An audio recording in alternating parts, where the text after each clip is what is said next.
लोकसभा चुनाव में होगा। संकेत मिल रहे हैं महागठबंधन में ओवैसी की पार्टी एआईएम को शामिल किया जा सकता है। दोस्तों, ओवैसी की पार्टी ने 2020 के बिहार विधानसभा चुनाव में जीते 5 विधायकों में से 4 राष्ट्रीय जनता दल में शामिल हो गए थे। उन सभी ने लालू प्रसाद यादव के नेतृत्व वाली पार्टी और कांग्रेस को चुनावी राज्य में धर्मनिरपेक्ष दलों के व्यापक हित में अपने महागठबंधन में शामिल होने के लिए संकेत भेजे।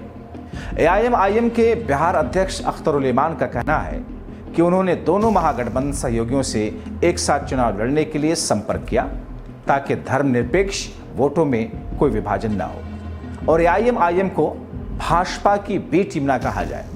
उन्होंने कहा कि हम महागठबंधन के साथ में मिलकर के चुनाव लड़ने के प्रति अपनी ईमानदारी दिखाना चाहते हैं। अब गेंद उनके पाले में है। वो कहते हैं कि आरजेडी ने हमारे विधायकों को छीन लिया, लेकिन हम इसे भूलकर नए सिरे से शुरुआत करने के लिए तैयार हैं। अगर वो हमारा प्रस्ताव स्वीकार नहीं करते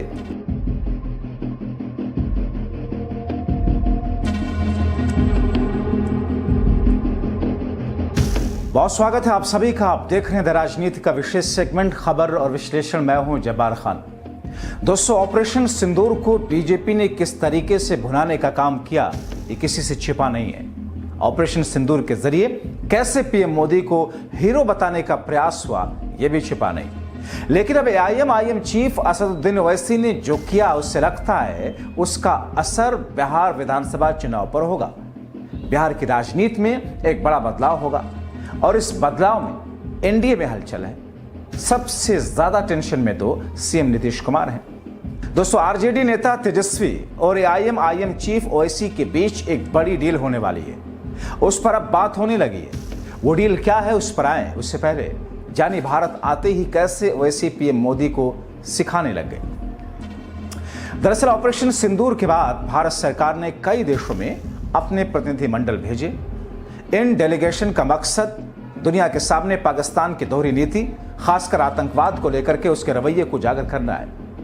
भारत की ओर से कुल 7 प्रतिनिधिमंडल विदेश भेजे गए, जिसमें से 5 लौट चुके हैं, जबकि 2 अभी भी विदेश में हैं। इन डेलीगेशन में 2 चेहरे इन दिनों सबसे ज्यादा चर्चा में, कांग्रेस नेता शशि थरूर और एआईएम सांसद असदुद्दीन ओवैसी। दोस्तों, ओवैसी अल्जीरिया, सऊदी अरब, कुवैत, बहरीन गए। उन्होंने मुस्लिम देशों में पाकिस्तान की सच्चाई को बेबाकी से सामने रखा। अब ओवैसी भारत लौट चुके हैं और हैदराबाद में उनके स्वागत में पोस्टर लगाए गए। हालांकि ओवैसी को इन पोस्टर से आपत्ति रही। एक टीवी चैनल से बातचीत में जब उनसे इस पर सवाल किया गया तो उन्होंने अपने अंदाज में स्पष्ट जवाब दिया। उन्होंने कहा, मेरे लिए शर्मनाक है, ऐसे पोस्टर लगाना बिल्कुल गलत है, ये बेकार की बात है, क्यों लगा रहे हैं आप। उन्होंने यह भी कहा कि यह मुद्दा किसी एक व्यक्ति का नहीं बल्कि 130 करोड़ 40 करोड़ भारतीयों से जुड़ा है। ये कोई राजनीतिक मामला नहीं है, इसलिए इस तरह का प्रचार नहीं होना चाहिए। ओवैसी ने अपनी आलोचनाओं पर प्रतिक्रिया दी और कहा कि मुझे इससे कोई फर्क नहीं पड़ता। अब प्रधान सेवक ने क्या किया, इन तस्वीरों को देखकर समझ सकते हैं, जिसमें प्रधानमंत्री मोदी फौजी अवतार में दिखे।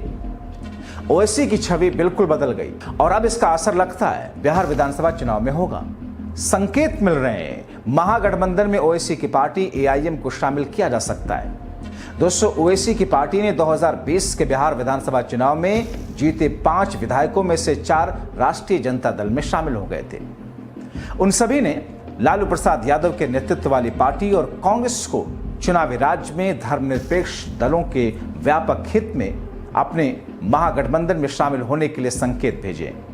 एआईएम के बिहार अध्यक्ष अख्तरुल इमान का कहना है कि उन्होंने दोनों महागठबंधन सहयोगियों से एक साथ चुनाव लड़ने के लिए संपर्क किया ताकि धर्मनिरपेक्ष वोटों में कोई विभाजन ना हो और एआईएम को भाजपा की बी टीम ना कहा जाए। उन्होंने कहा कि हम महागठबंधन के साथ में मिलकर के चुनाव लड़ने के प्रति अपनी ईमानदारी दिखाना चाहते हैं। अब गेंद उनके पाले में है। वो कहते हैं कि आरजेडी ने हमारे विधायकों को छीन लिया, लेकिन हम इसे भूलकर नए सिरे से शुरुआत करने के लिए तैयार हैं। अगर वो हमारा प्रस्ताव स्वीकार नहीं करते तो बाद में ये नहीं कह सकते कि आपने मुस्लिम वोटों को विभाजित किया। हम अपने गढ़ क्षेत्र में सीमांचल में 50 से अधिक सीटों पर चुनाव लड़ने के लिए तैयारी कर रहे हैं। दोस्तों, एआईएम ने 2020 के विधानसभा चुनाव में उपेंद्र कुशवाहा के नेतृत्व वाली राष्ट्रीय लोक समता पार्टी और बीएसपी के साथ में गठबंधन किया था। ओवैसी के नेतृत्व वाली पार्टी ने 20 सीटों में से 5 पर जीत हासिल करके हलचल मचा दी और उन सीटों पर 14.28% वोट हासिल किए। एआईएमआईएम के अब गठबंधन में शामिल होने की इच्छा के बारे में पूछे जाने पर आरजेडी प्रवक्ता मृत्युंजय तिवारी ने कहा, बिहार की जनता ने तेजस्वी यादव को मुख्यमंत्री बनाने का फैसला किया है। लालू प्रसाद ने जिंदगी भर सांप्रदायिक ताकतों से लड़ाई लड़ी है, कभी समझौता नहीं किया। कोई वोट कटुआ पार्टी लोगों की आकांक्षाओं को नुकसान नहीं पहुंचा सकती।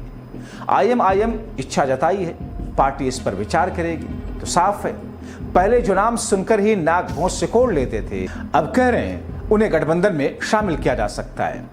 दोस्तों, 2020 में आईएमआईएम ने जो 5 सीटें जीती वो मुस्लिम बहुल सीमांचल जिलों अररिया, पूर्णिया, कटिहार, किशनगंज में है। बीएसपी ने 78 सीटों पर चुनाव लड़कर सिर्फ 1 सीट जीती। लेकिन बात करें अगर आरएलएसपी की, 99 सीटों पर चुनाव लड़ने के बावजूद अपना खाता तक नहीं खोल पाई। अब ऐसी स्थिति में मौजूदा वक्त में नए तरीके का समीकरण तैयार हो रहा है। पश्चिम बंगाल की सीमा से सटे बिहार के सीमांचल क्षेत्र में मुस्लिम आबादी का वर्चस्व है। किशनगंज जिले में 67% मुस्लिम मतदाता हैं। कटिहार